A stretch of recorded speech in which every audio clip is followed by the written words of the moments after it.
እንዴት ነው የሚያቃጥል ብቻንችን ቢጃማ ማት ይውረድበት እንጂ ምን ሊሆን ብሎ ነው ያንቺ ቢጃማ ደግሞ የሚያቃጥለው? ሰው ምን ስለሆነ ነው?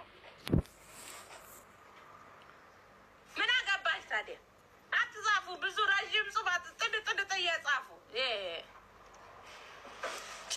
ረጅም ጽሁፍ ደግሞ ትምህርት ቤት ያቆምኩት ማንበብ ሰልችቶኝ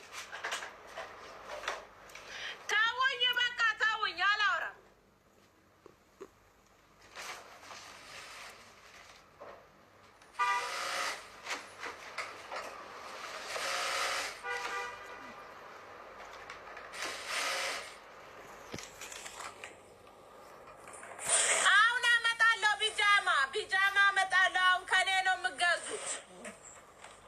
ያቺ ሽፎን ተሰፍታ ነው አደሩ ይጫዋል። ሀዊ ድንግለሽ? አዎ የጭንቅላት ድንግል ነኝ። አትጮይብን። ቮሊዩም የለውም ስልክሽ። መብቴ የመጮህ ምን አባቱ እናገባው። በቤቴ ደግሞ ዋዬ መነጽር አለና መነጽር መግዛት አለብኝ። አይኔ እያመመኝ ነው ብዥ ያለብኝ